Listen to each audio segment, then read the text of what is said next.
Yellow मूग डाळचा उत्तप्पा आणि green चटणी सकाळी ब्रेकफास्टसाठी छान ऑप्शन आहे. तर चला आता आपण सर्व याचं साहित्य बघूया काय काय घेतले.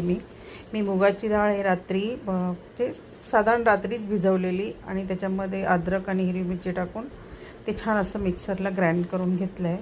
आणि त्याच्यामध्ये एक वाटी रवा टाकला आहे. तर रवा टाका, छान लागतो. थोडी हळद आणि थोडंसं मीठ आपल्याला चवीपुरतं टाकायचं आहे.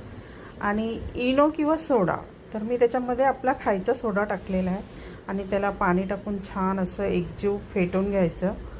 खूप छान डोसा तयार होतो हा आणि खायला पण टेस्टी आणि हेल्दी पण आहे.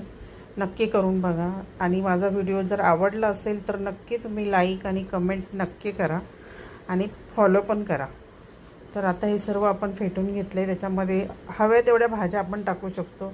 मी ग्रीन सिमला मिरची, टोमॅटो आणि कांदा छान असा बारीक कापून घेतलेला आहे आणि थोडी कोथिंबीर पण कापून ठेवली. आणि इकडे तवा तापायला ठेवलेला आपला डोश्याचा पॅन आणि छान असं त्याच्यावरती आपण ते बॅटर टाकूया. साधारण जाडच ठेवायचं, जास्त पातळ नाही, डोशासारखं नाही करायचं आहे. हा डोसा नाहीच आहे, आपण उत्तप्पम बनवतो आहे त्याचा. आणि त्याच्यावरती सर्व ज्या भाज्या आपण टाकल्या आहेत त्याच्यावरती छान असं सेट करून टाकायच्या. सिमला वगैरे, गाजर असेल तर गाजर पण टाकू शकता, कोबी पण, आणि याच्यावरती चीज पण टाकू शकता, पण मी टाकलं नाही शक्यतो. तर छान लागतो असं पॅन डोसा, छान तयार होतो.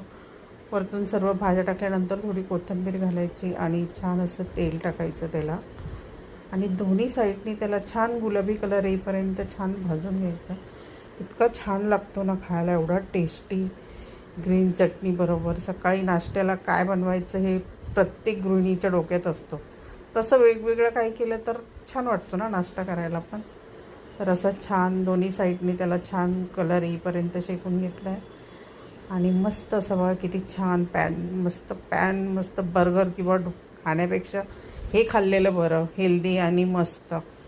तर कसं वाटलं, नक्की आवडलं तर नक्की लाईक करा आणि कमेंट करा.